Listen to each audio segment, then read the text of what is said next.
The scholarship I fought for was stolen from me by my own half-sibling. My name is Aiden Cole. The day I thought my life was about to change for the better was the day I realized just how easily everything you've worked for can be taken away sometimes by someone you never even knew was close enough to reach it. Trust me, you'll regret skipping this story. So before you sit back and listen, take a moment to like the video and subscribe to Ethan's Way. Now get in the mood to listen to this story because it might be the ultimate sweet revenge. The waiting area outside the scholarship committee's office smelled faintly of old carpet and the kind of burnt coffee that's been sitting too long on a hot plate. I'd been here before for interviews, for presentations, for late-night drop-offs of paperwork when the door was locked, but the slot was still open. But this time was different. Today was announcement day. I sat on the edge of a stiff-backed chair, my hands resting over the folder in my lap, even though I didn't need it anymore. My nails tapped lightly against the cover, rhythmic controlled. Everything about me was controlled that morning, right down to my breathing.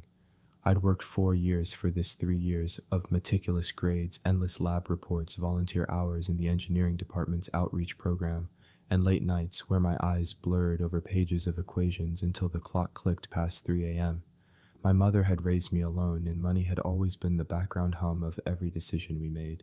The scholarship wasn't just about paying for my final year, it was about paying forward every sacrifice she'd made. 10 minutes to go. The chair beside me squeaked, and a girl I vaguely recognized from the library sat down. Nervous, she asked. Focused, I replied. I wasn't about to let my nerves show. She smiled faintly. Well, if anyone's got this, it's you. Everyone knows. She cut herself off when the committee door opened, and one of the administrative assistants stepped out with a clipboard. Finalists, if you'll just wait a few more minutes, we're running slightly behind, she said, her voice polite but brisk. Then she ducked back inside. The hall was quiet again. I stared at the heavy wooden door. I had run through every possible outcome in my head over the past week, but in all of them my name was called. Finally, the door opened wider.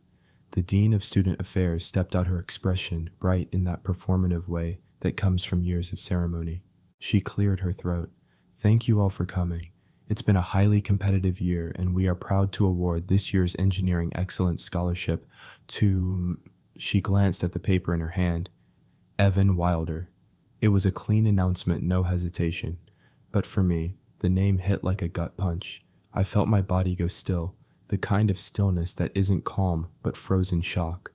My mind repeated it, Evan Wilder, over and over, trying to find a memory of him in my classes, in my year, anywhere. Nothing. I didn't know him. I'd never even seen him on campus. The room clapped politely, and a tall, well-dressed guy I'd never met stepped forward to shake the dean's hand. He had a tailored jacket, perfect hair, and the kind of ease that didn't belong to someone fighting for tuition money. I couldn't move. I caught myself scanning the faces of the faculty, searching for someone who might look as surprised as I felt. But they were all smiles, nods, and congratulations.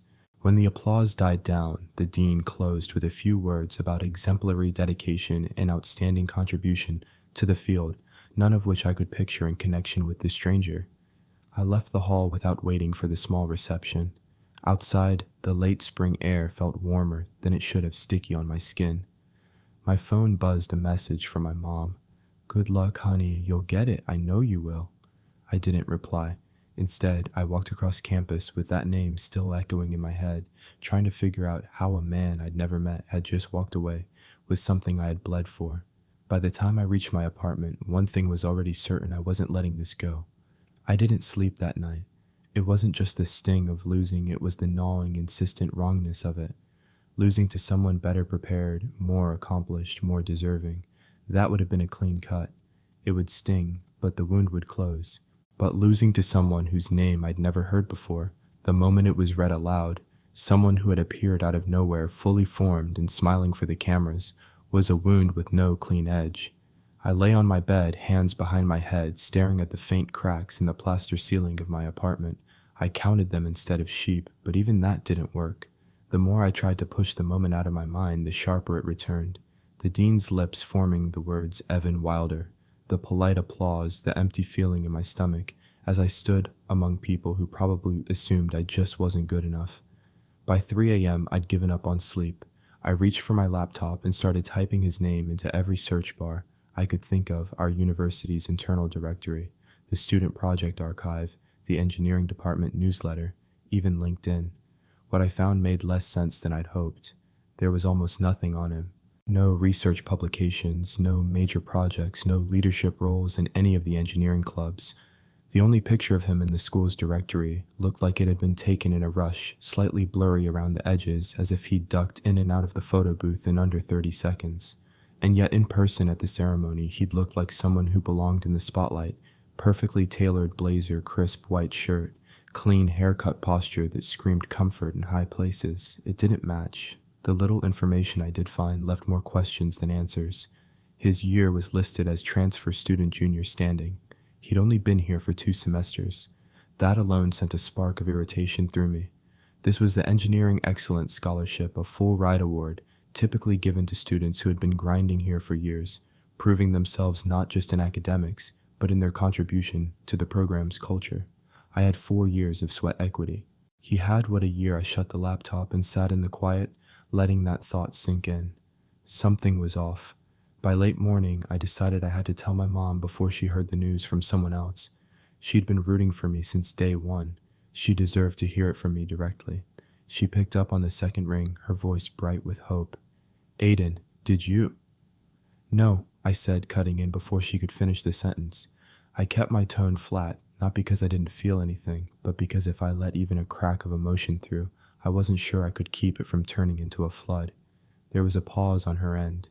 I could picture her standing in the kitchen, one hand on her hip, brow furrowed. "Who got it?" "Some guy named Evan Wilder," and that's when I heard it.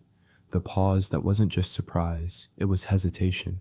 The kind of silence where you can feel someone weighing whether or not to say the thing they're thinking. "You know him?" I asked, sitting forward. She took a breath. "Aiden, I think you should leave this alone." "Wrong answer." "Why?" She didn't respond right away. Then I heard her sigh, a long, tired exhale that I'd learned over the years meant she was about to tell me something she didn't want to. "Because he's your half-brother." The words landed like a sucker punch. "My what, your father's son?" she said, her voice low. "From after." I leaned back, gripping the edge of my desk chair. My father had walked out when I was 2 years old. My memories of him were more like faded photographs than lived experiences. Him holding me as a toddler, his hand on the doorknob the night he left. No calls, no visits, no birthday cards except the one my mom forced him to send the year after the divorce, which I later learned she'd bought and mailed herself. And now she was telling me that man had another kid, a kid who just walked away with the scholarship I'd bled for. "You're telling me," I said slowly, "that the guy who just got my scholarship is the son of the man who abandoned us?" "It's complicated," she murmured.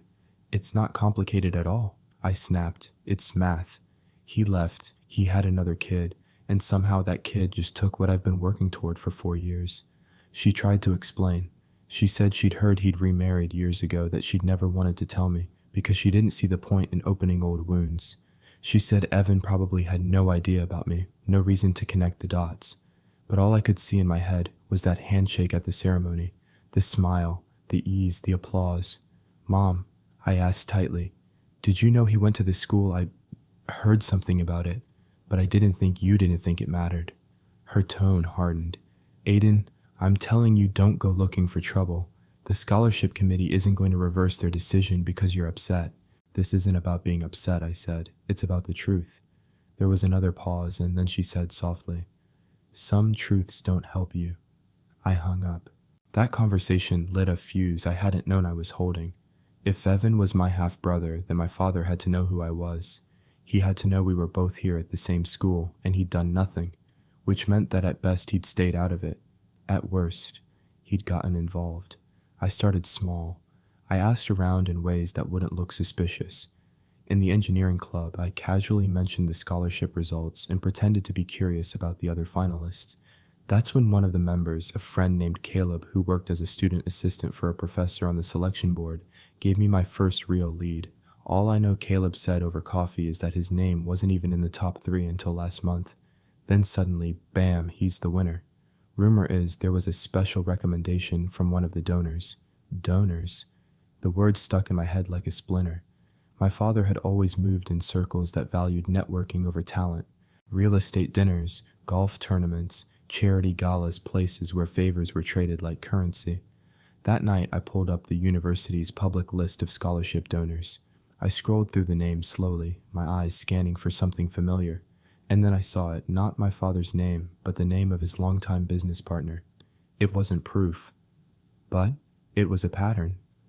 I leaned back from the screen, the glow of it making my apartment feel smaller. This wasn't just bad luck. It was deliberate.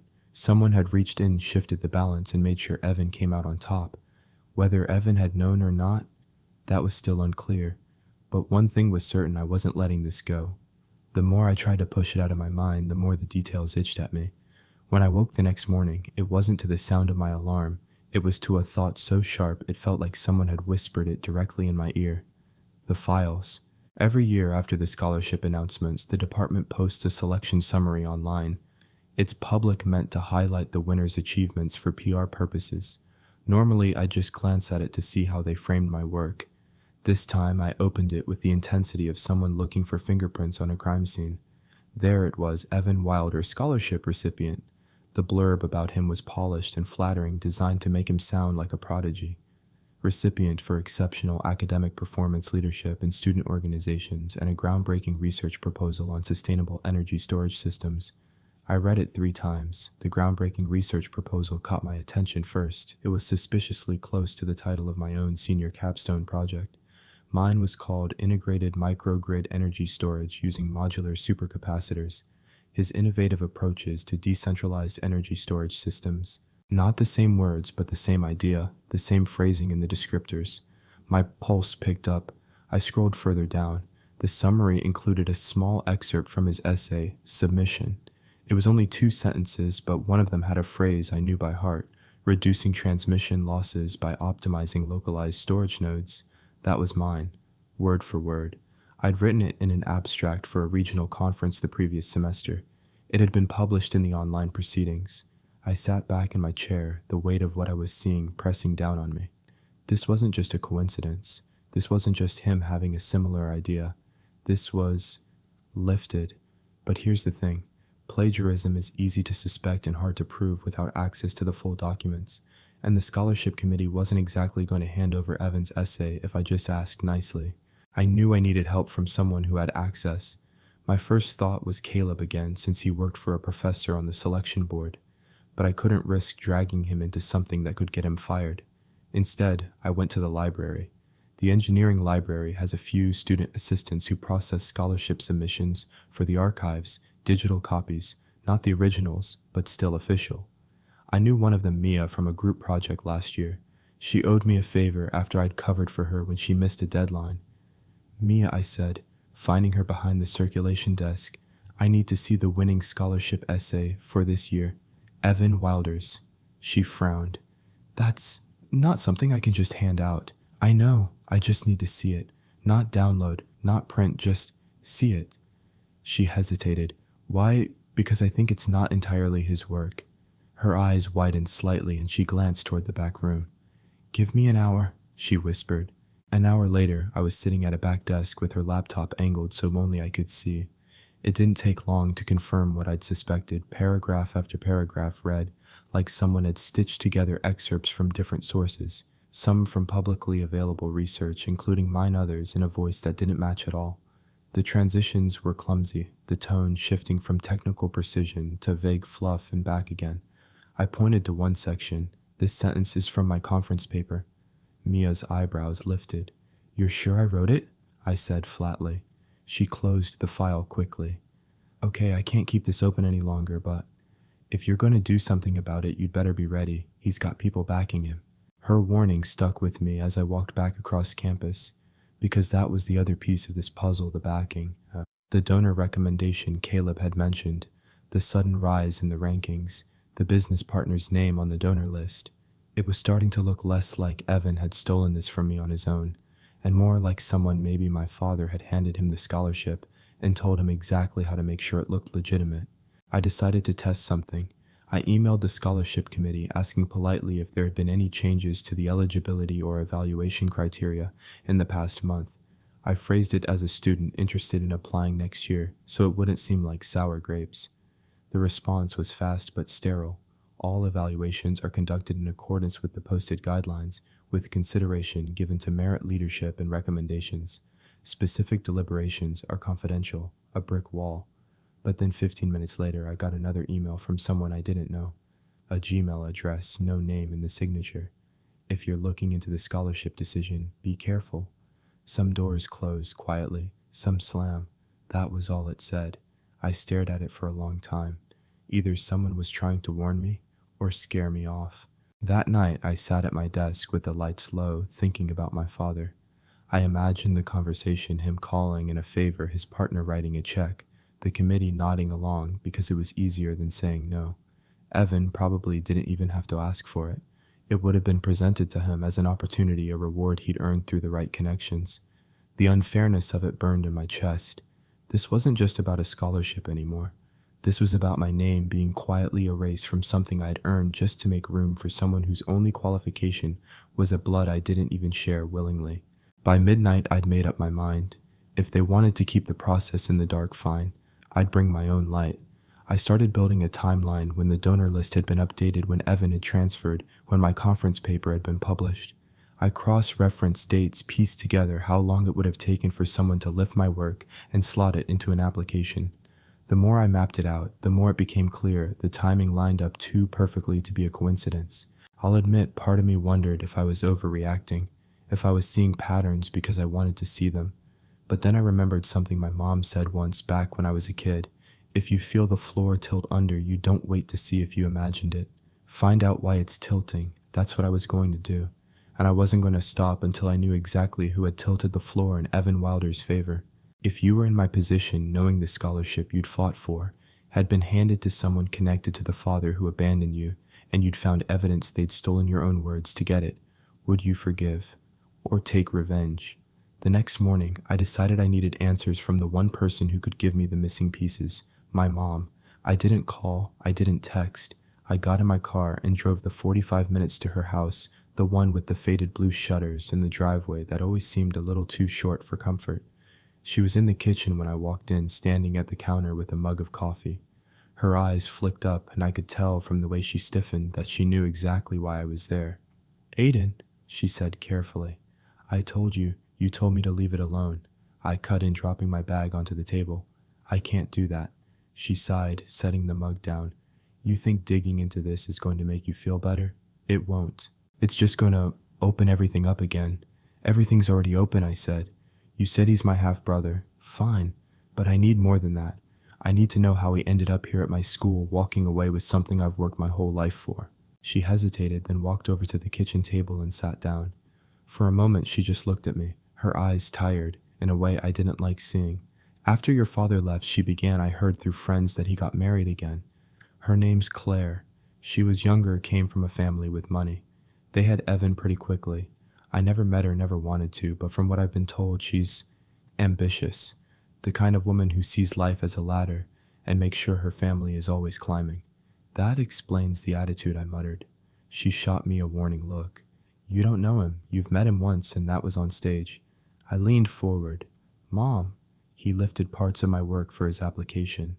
"I've seen it. And you really think he just accidentally ended up at the same school applying for the same scholarship, backed by a donor who just happens to be Dad's business partner?" Her lips tightened. I knew that look. It was the look she got when she didn't want to admit I was right. "I think," she said finally, "that your father probably sees this school as a good place for his son. And if he found out you were here, maybe he thought giving Evan the scholarship was his way of making up for 20 years of absence by taking something from me and giving it to him?" She flinched at my tone, but didn't answer. I sat back, trying to swallow the bitterness in my throat. "Did you tell him I was here?" Her eyes widened. "No, of course not." "Then how would he know?" She hesitated again. "I don't know. But Aiden, please don't turn this into a war between you and Evan. He's probably just doing what his parents told him to do. This," she gestured between us, "this is between you and your father, not him."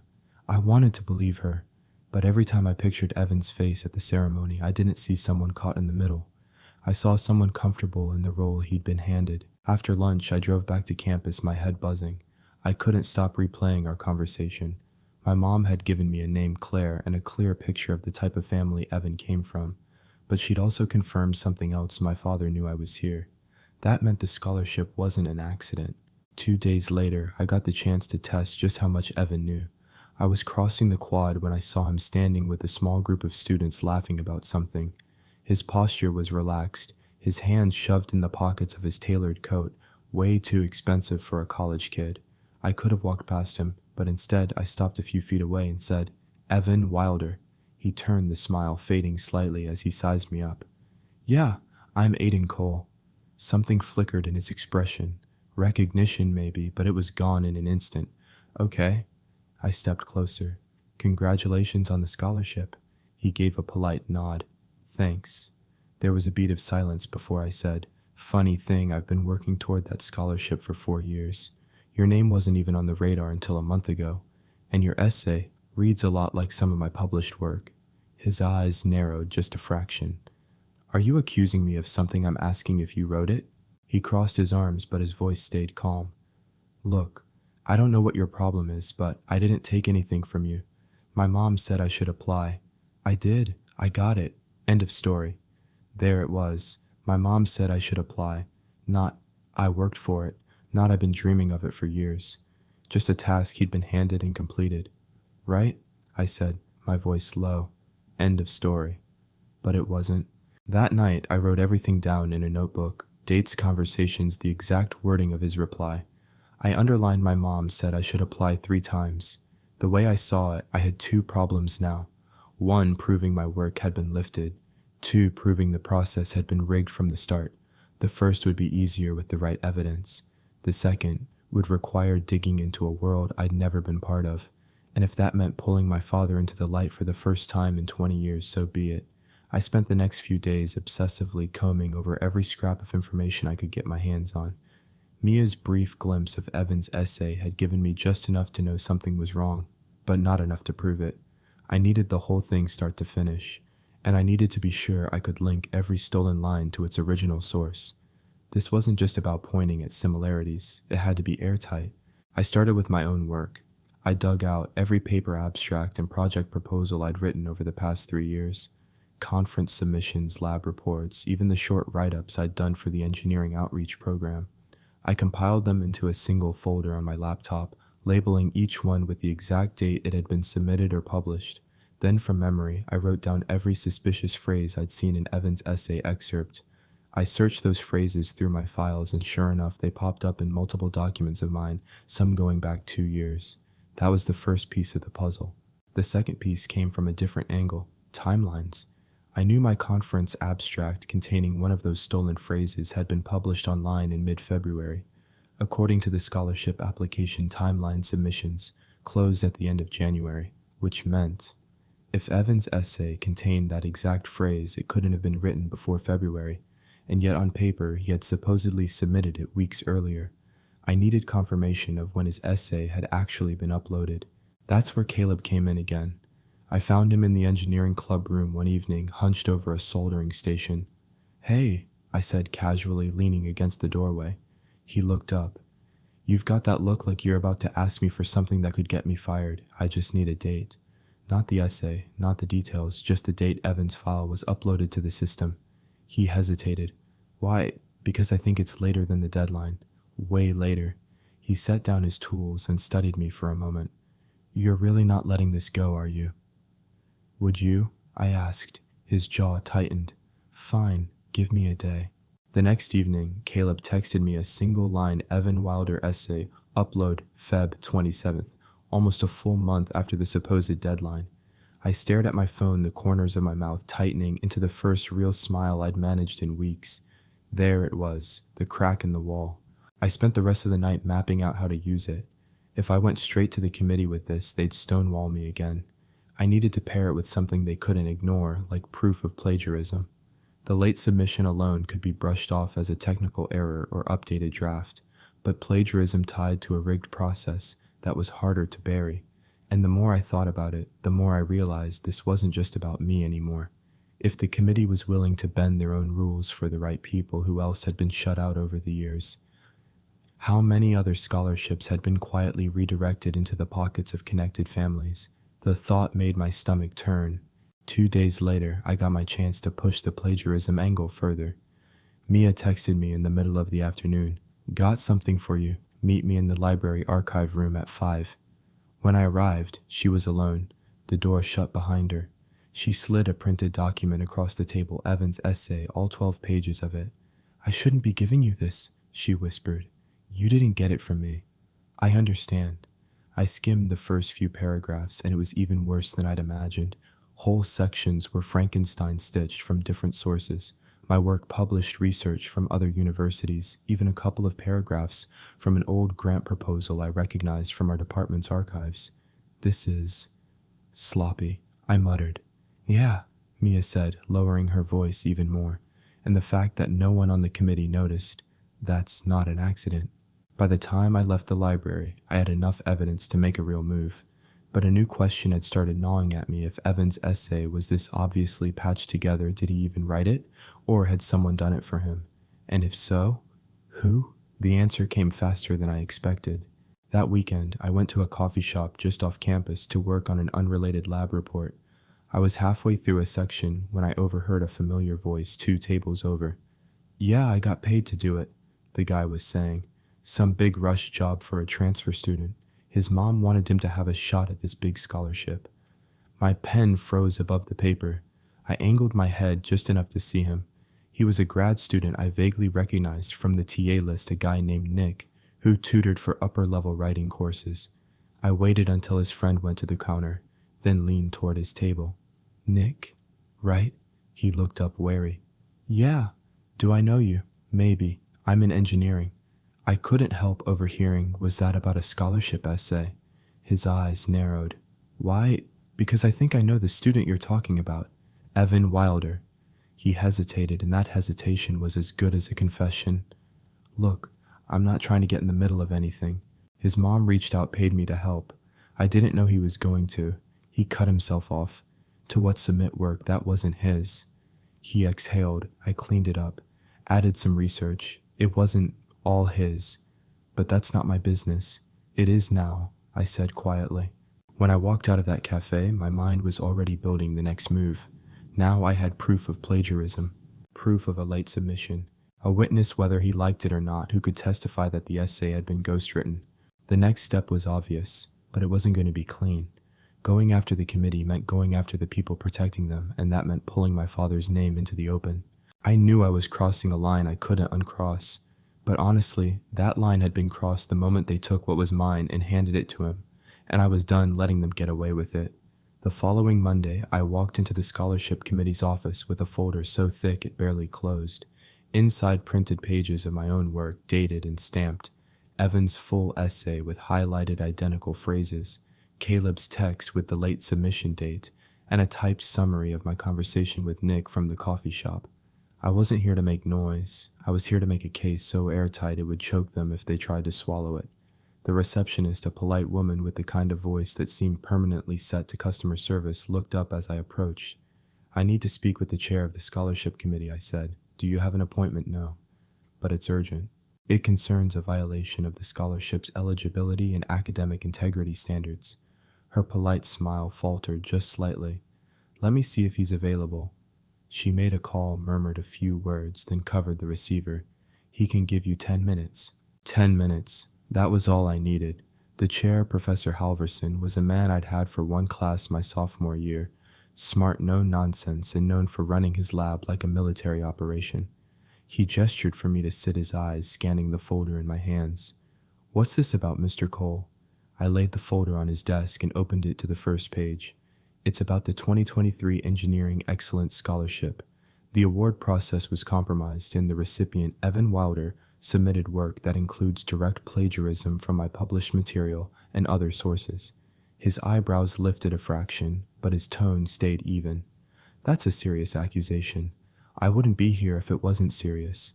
I walked him through it, side-by-side comparisons of my sentences and Evan's the late upload date, Nick's involvement. I kept my voice level, but inside adrenaline was pounding through me. Halverson listened without interrupting. When I finished, he closed the folder and tapped it with 2 fingers. Mr. Cole, he said slowly, the committee is bound by confidentiality. Once a decision is made and publicly announced, we do not reopen it, unless there is incontrovertible evidence of academic misconduct evidence that passes a formal review. I pointed to the folder. That's what this is. His expression didn't change. It's compelling, but the timing complicates matters. This decision involved not only the committee, but also representatives from key donors. Reversing it would, let's just say, it would be politically challenging. There it was. The polite way of saying, we can't touch this because of who's involved. Politics doesn't change the truth, I said. He sighed. Leave the file. I'll review it. I left it on his desk, but as I walked out, I already knew what was going to happen. Nothing. 2 days passed before I got the email. It was short and impersonal. The committee has reviewed your concerns and determined that the evidence does not meet the threshold for reversing the award. The matter is considered closed. I stared at the screen, jaw tight. No reasoning, no counterpoints, just a door slammed in my face. That night I called Caleb. They shut me down, I told him. Not surprised, he said. You're going up against more than just a student. You're going up against donors with pull in every corner of this campus. I'm not giving up. Then you need leverage, he said. Not just evidence something that makes it more costly for them to ignore you than to deal with you. Leverage. The word stuck with me all night. I thought about my father, about the donor list, about the way Evan had said my mom told me to apply like it was an order from a general. If I wanted leverage, there was only one place to get it right at the source. The next afternoon, I found myself standing in front of a sleek glass building downtown Wilder and Cupboard real estate, my father's empire. The receptionist barely looked up from her screen when I walked in. Do you have an appointment? No, but tell Robert Wilder his son is here to see him. That made her look up. I'm sorry, did you say yes? His son, Aiden Cole. She made a quick call. Her voice was low, but I caught my name. Then she hung up and gave me a tight smile. He'll see you in conference room B. The man who walked in 5 minutes later was older than I remembered, but not by much. Time had been kind to him. His hair was streaked with silver, his suit tailored, his watch probably worth more than my car. Aiden, he said, like we'd seen each other last week instead of 20 years ago. This is unexpected. I'm sure it is, I said evenly, almost as unexpected as watching your other son walk away with my scholarship. His eyes didn't flicker. Evan earned that. I leaned forward. Did who? Because I have proof he plagiarized my work, submitted it a month late, and had it ghostwritten by a grad student your wife hired. And I have proof that your business partner is a donor to that scholarship fund. Now, there was a flicker. This isn't a threat, I continued. It's a fact. If the committee won't act, I'll take it to the dean. And if the dean won't act, I'll take it to the press. I'll make sure every paper in the state knows exactly how Wilder & Co. gets ahead. He was silent for a long moment, studying me like I was a property he couldn't decide whether to buy or bulldoze. Finally, he said, You've got more of me in you than I thought. I didn't flinch. I'm nothing like you. When I left that building, I didn't have a promise, but I had something else, an understanding. My father knew I wasn't bluffing, and now he had to decide whether his name in the headlines was worth protecting Evan's ill-gotten award. When you press on a wall long enough, it either holds or it starts to crack. I didn't hear from my father for 3 days after our meeting. No calls, no texts, no messages through my mom. For a while, I thought he might actually call my bluff, but then the changes started, not obvious ones, but subtle, like someone trying to quietly shift the balance without anyone noticing. The first sign was Evan. I saw him on campus in the student center, leaning against a wall while talking to a friend. Usually he carried himself like he was bulletproof, shoulders back, voice steady, casual smile. But that day, there was a tension in his posture, like he was bracing for something. His laugh was too quick, his eyes scanning the room between sentences. When our eyes met, he didn't smirk or nod like before. He just looked away. The second sign came through Caleb. He called me late one night. Something's going on, he said. I overheard Halverson on the phone with someone. He said, if this review is going to happen, it has to be done quietly. I sat up straighter. Review. That's all I caught before he stepped into his office, but it's enough to know you've got under their skin. The third sign came from Mia. She stopped me in the hallway outside the library. They asked me if anyone had been looking at Evan's file, she said, glancing around before lowering her voice. I didn't tell them it was you, but I think they already suspect. Did they say why I asked? No. But if they're asking, it means someone's putting pressure on them from the outside, and that someone isn't you. I didn't have to guess who it was. My father was moving pieces. The question was whether he was doing it to help me or to protect himself. Probably both. 2 days later, I got an email from Halverson's office requesting that I attend a preliminary review meeting regarding my concerns. No details, no agenda, just a date, time, and location. I showed up early wearing my one decent blazer. The meeting was in a small conference room in the administration building. Halverson was there along with 2 other committee members I recognized and a woman from the Academic Integrity Office. They didn't waste time. Mr. Cole Halverson began. We've reviewed the additional documentation you provided. While the circumstances are unusual, we are opening a limited investigation into the matter. Limited. That word told me they were still trying to contain this. The integrity officer spoke next. We will need original versions of the work you allege was plagiarized along with verifiable submission dates. We'll also be requesting a statement from the graduate student you claim assisted Mr. Wilder. I slid a flash drive across the table. Everything's on there. Dates, originals, publication links. Halverson looked at it like it might burn his fingers. When the meeting ended, the integrity officer pulled me aside. Off the record, she said quietly, "Cases like this don't usually get reopened unless there's significant outside influence. You should know someone is advocating for you at a very high level." I didn't ask who. I already knew. That night, I couldn't stop thinking about what this meant. If my father was pushing for a review, it wasn't because he suddenly cared about fairness. It was because he'd realized the cost of keeping the award in Evan's hands was higher than letting it go, and that meant Evan was in trouble. The trouble showed the next time I saw him. It was raining, and I was cutting across the quad when I spotted him sitting alone on a bench under an overhang. His phone was in his hand, but he wasn't looking at it. He was staring out at the rain with a tight, restless expression. When he noticed me, he stood up. "Aiden," he called out. I stopped a few feet away. "Evan?" He shoved his hands in his pockets. "Look, I didn't know about you until this semester. I didn't ask for this to be some kind of competition. My mom told me to apply, and I did. That's it. You also turned in an essay a month late with parts copied from my work," I said flatly. His jaw tightened. "I didn't write most of it. I'm not saying that to make it okay, but it's not like I sat down and thought, how do I screw over my half-brother? I didn't even know you were my half-brother until after I got it. That doesn't make it yours," I said. He looked down at the wet pavement. "I know." It wasn't an apology, not really, but it was the first time he'd admitted the truth out loud. By the end of the week, the campus rumor mill had started buzzing. No one said Evan's name directly, but phrases like scholarship scandal and donor interference were slipping into conversations in the cafeteria and hallways, even in the engineering club. I hadn't said a word to anyone, which meant someone else was talking. I knew then that the tide was turning. The committee was feeling the heat the donors were watching, and Evan's confidence was cracking. It was time to stop reacting and start dictating the terms. By the time the next week rolled around, I realized something important. If I kept playing by their rules, I'd keep hitting their walls. The committee had been forced to open a limited investigations, but I could already tell they were going to try to smother it quietly. If I wanted a real outcome, I had to shift the battlefield. It started with a conversation in the engineering club. I didn't go in announcing my case, just started talking about academic integrity in general. I mentioned that plagiarism wasn't just about failing an assignment. It could shut someone out of scholarships, grants, even job opportunities. People listened, a few asked questions, some shared stories about friends who'd lost credit for group projects because someone else took the spotlight. I didn't say Evan's name once, but I didn't have to. The idea planted itself.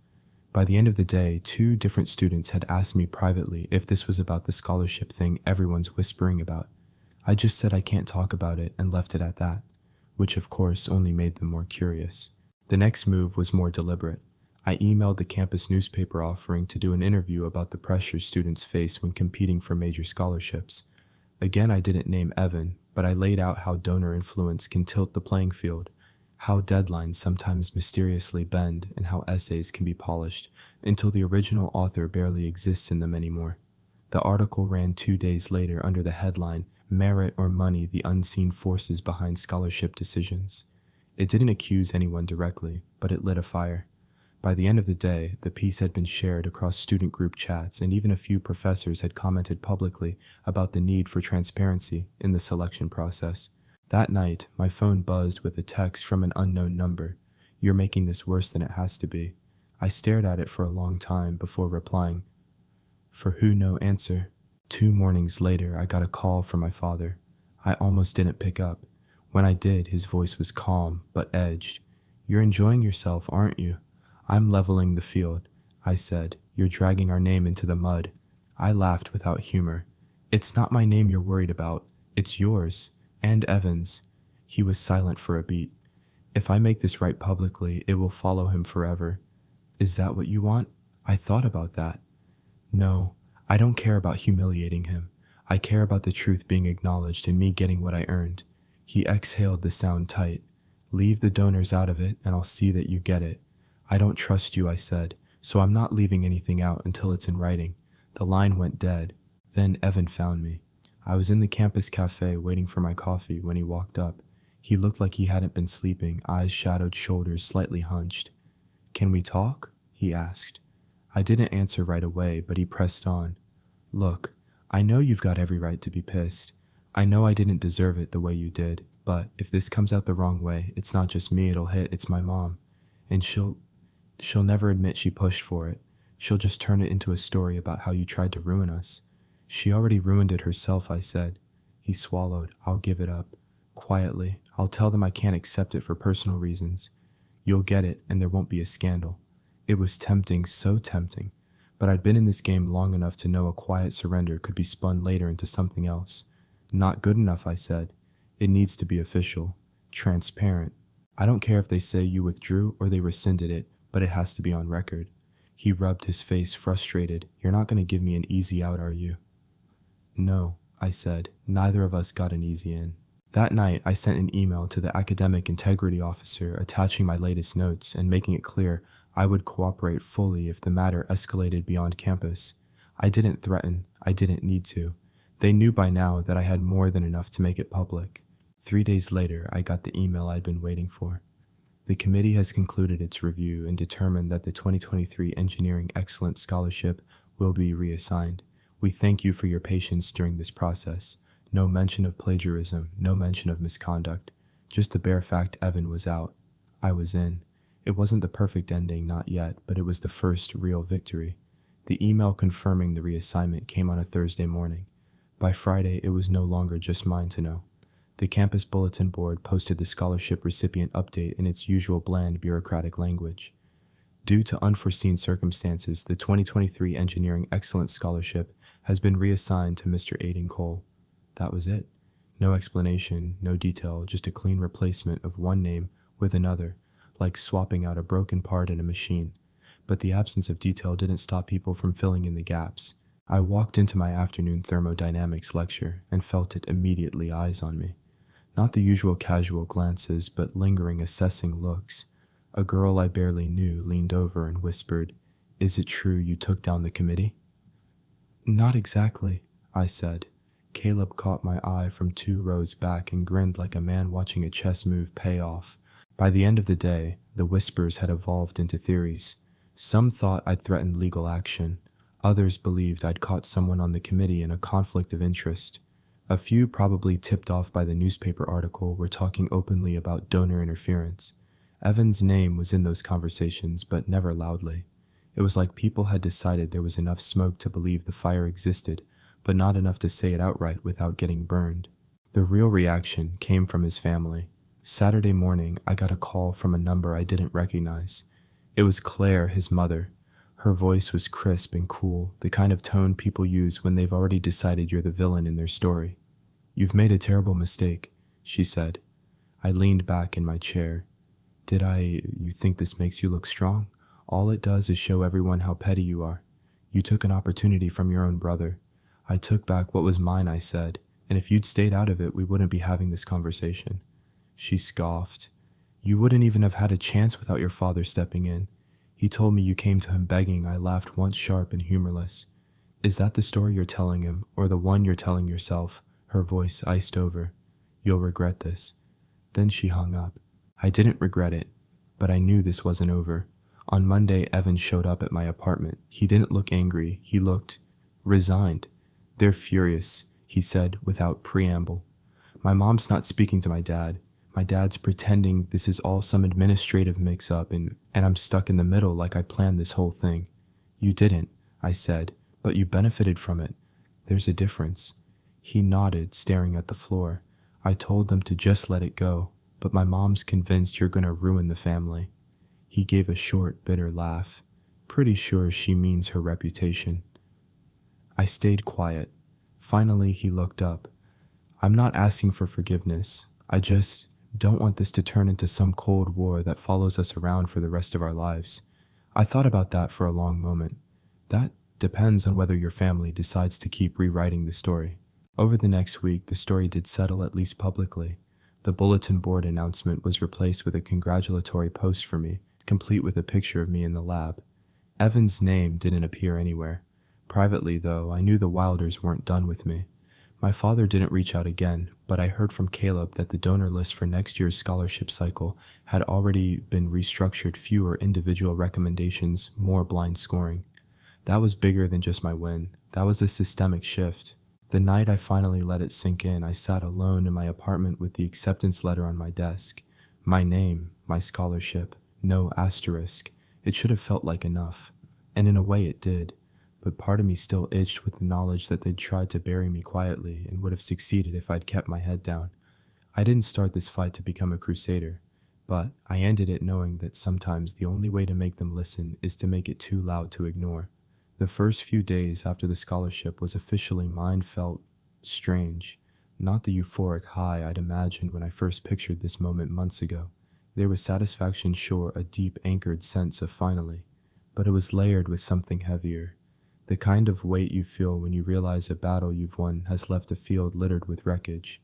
I sat at my desk staring at the official certificate the committee had mailed over. My name was printed in crisp, serif letters, recipient 2023 Engineering Excellence Scholarship. Clean. Final. No footnotes about reassignment, no mention of Evan. On paper, it was as if his name had never been there at all. But paper is easy to rewrite. People's memories, not so much. Classes felt different now. Not bad, just different. Professors who had once treated me like a promising student now gave me longer looks, the kind that measured not just potential, but power. A few congratulated me with careful wording, always stopping just short of asking what really happened. Others avoided the subject altogether, perhaps to avoid stepping into whatever mess they suspected was beneath the surface. Caleb noticed it too. "They're watching you," he said over coffee one afternoon. Not in a bad way, just they know you fought for something and won. That changes how people see you. I sipped my drink considering that. Does it make them respect me more, or be more careful around me? He grinned. Both. The real test, though, was seeing Evan again. It happened in the engineering building a week after the reassignment was posted. He was coming out of a lab as I was going in. For a moment, we both hesitated, as if deciding whether to acknowledge each other or just keep walking. He chose to speak first. "Congrats," he said, his voice neutral. "Thanks," I replied, just as evenly. We stood there in awkward silence for a beat. Finally, he said, "You got what you wanted." "Yeah," I said. "But it's not just about me. The process is changing next year. Less room for donor strings to pull the outcome." Something flickered in his expression, guilt maybe, or relief. "Guess that's a good thing." "It is," I said. Then after a pause, Evan, "I could have pushed harder, made the plagiarism public. It would have followed you for years." He looked at me sharply. "Why didn't you?" "Because I don't think you started this. I think you were handed something you didn't question, and I'd rather burn down the system that allowed it than burn you with it." He didn't say thank you, but the slight loosening of his jaw told me he understood exactly what I'd just spared him from. That night, I couldn't shake the conversation. I'd made my choice to stop short of destroying him, but part of me wondered if that was mercy, or just unfinished business. The truth was, I'd gotten a taste of what it felt like to push back against something bigger than me and win, and it was addictive, which is why a few days later I found myself in the campus archives, not for any current assignment, but digging into past scholarship cycles. Mia met me there, eyebrows raised. "Thought you'd be done with this." "I thought so too," I admitted. "But now I'm wondering how many other times this has happened. How many other winners had the right last name or the right donor backing them." She sighed but pulled a stack of records from the shelves. Careful, Cole. The more you dig, the more enemies you make. I gave her a faint smile. Guess I'm already on that list. The records were enlightening and infuriating. Certain names appeared repeatedly attached to awards across different departments. In some cases, the recipients had barely been on campus long enough to meet the eligibility requirements. In others, their work mysteriously mirrored research done by students who never received recognition. It was a pattern, one I could trace, one I could prove, but proving it would mean going far beyond my own case. It would mean calling out donors, professors, maybe even administrators. It would mean pulling my father's world, his network, into the spotlight over and over. Was I ready for that? I thought about it for days. In the meantime, life began to settle into something resembling normal. My classes moved forward. My scholarship funds cleared. My mom, after a long hug over dinner, finally allowed herself to smile without the shadow of worry behind it. "You did it," she said, "and you did it without becoming like them." I wanted to believe that. Then one evening, my father called again. "Aiden," he said, his tone unreadable. "You've made your point. You've got what you wanted. Let it end here." Why, I asked. Because if you keep digging, you're not just going to find my name. You're going to find names that will make this school and your future very complicated. That sounds like a threat. "It's a warning," he said. "You're smart enough to know the difference." After we hung up, I sat in the dark for a long time, thinking about everything I'd uncovered, everything I could still uncover, and the line I hadn't crossed with Evan. I'd won, but I still had the choice: walk away clean, or keep going and light the rest of it on fire. And I didn't know yet which one I wanted more. A week passed before the next piece of the puzzle fell into my lap this time, without me even looking for it. I was in the library actually trying to study for once when Mia dropped into the seat across from me. She didn't bother with small talk. "You're not going to believe this," she said, sliding a manila envelope onto the table. I raised an eyebrow. "Should I ask where you got that?" She smirked. "Nope, just look." Inside were photocopies of emails, real ones with headers, timestamps, and the faint fuzziness of being printed from a forwarded file. They were between a member of the scholarship committee and Claire Wilder. In one of them, Claire wrote, "We've spoken to Robert's partner, and he assures me there will be no issues accommodating a late submission. Evan has been traveling, but he'll have the essay ready soon." Another one read, "Thank you for understanding. As you know, our family has a long-standing relationship with Wilder & Co., and we're confident Evan's leadership potential will reflect well on the university." I sat back, my heart rate picking up. This is it. This is direct interference. No speculation, no connecting dots. This is proof. Mia nodded. "Yeah, and if you release it, there's no way they can spin it as anything but what it is." I stared at the pages. Proof. The thing I'd wanted since the day I heard Evan's name announced. But now that it was in my hands, I didn't feel the rush I expected. I felt the weight of it, because if I released this, it wouldn't just scorch Claire. It would torch my father, his business partner, and maybe even the committee member who'd played along. And it would drag Evan, who'd already lost the scholarship, back into the fire. That night, I called my mom. I didn't tell her exactly what I had, but she could hear it in my voice. "You're thinking about going public," she said. "I'm thinking about whether I should." I admitted. She was quiet for a moment. "Aiden, I won't tell you what to do. But I'll say this sometimes: winning isn't about what you take, it's about what you choose to leave standing." Her words stuck in my head long after we hung up. 2 days later, Evan found me again, this time outside the engineering building. His expression told me he knew something. "My mom's been freaking out," he said. "Says you've got emails that could ruin everything." I met his gaze. "She's not wrong." He swallowed. "Look, I'm not asking you to protect her, but if this goes public, it's going to follow me. Every internship interview, every grad school application, people will see my name and think scandal.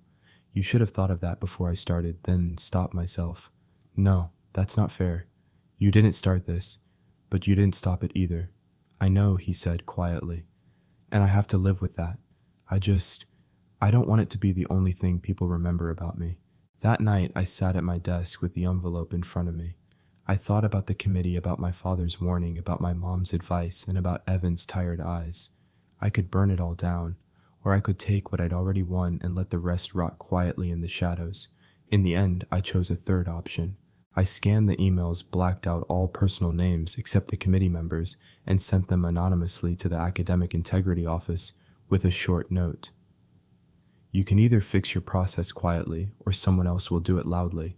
I didn't sign it. I didn't need to. A week later, the university announced new guidelines for donor involvement in scholarship selections, including stricter adherence to submission deadlines and mandatory plagiarism checks. No mention of why the change was happening, but I knew. And so did the people who mattered. The emails stayed out of the press. Evan got to move forward without a public scandal.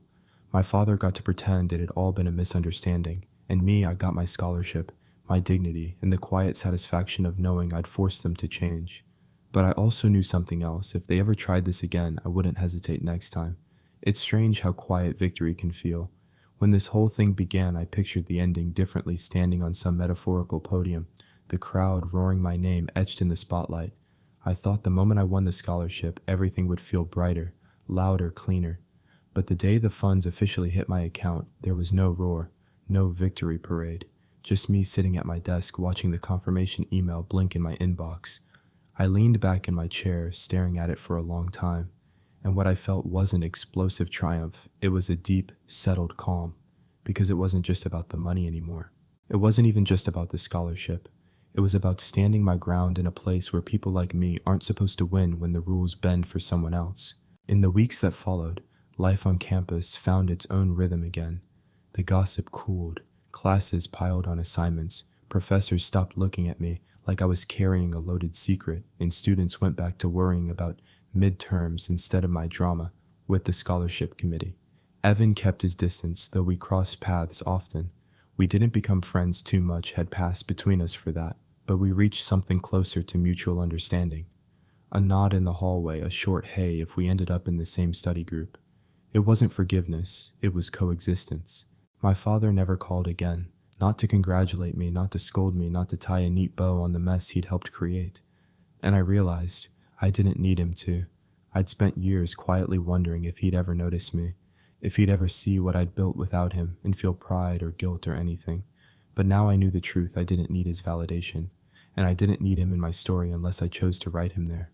One afternoon, Mia caught up to me outside the library, so she said with a sly smile, "Are you officially done playing campus detective?" I laughed. "For now." "Good," she said, "because you rattled a lot of cages. And I think they'll think twice before trying something like that again." That was the thing I hadn't just won for me. Quietly, without the headlines, the scholarship process was changing. Deadlines would mean something again. Essays would be checked for plagiarism.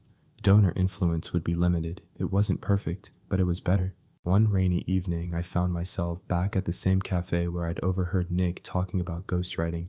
The place smelled of espresso and wet coats. I sat in the same seat, ordered the same black coffee, and thought about how much I'd shifted since that day.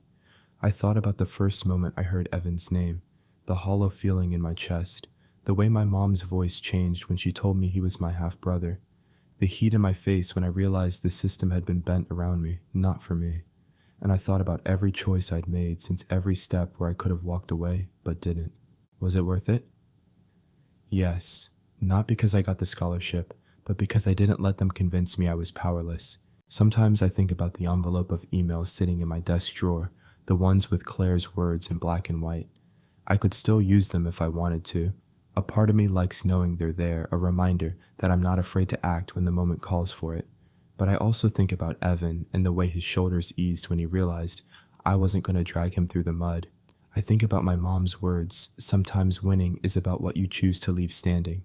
I chose to leave a few things standing. Maybe that's what real control looks like. So if there's anything I've learned from this, it's that systems don't fix themselves. People in power don't give up their advantages out of kindness. And if you want change, you have to be willing to risk the quiet life for the louder fight. But when you win, you also have to know when to put down the torch before you burn the whole place down. I've still got 2 semesters left before graduation. 2 semesters funded in full, no strings attached. And while the scholarship will help me get where I'm going, the fight to get it, that's what changed me. Because now I know whether it's in the lab, in my career, or in life, if someone tries to take what I've earned, I won't just stand there and watch. I'll stand up, and I'll make sure they remember my name. If you've ever been in a situation where you had to fight for what was yours, where the odds were stacked against you but you refused to back down, I want to hear it. Tell me your story in the comments, and if you've been following mine, Make sure you subscribe to Ethan's Way for more stories about standing your ground and taking back what's yours, because sometimes the sweetest revenge is simply winning on your own terms.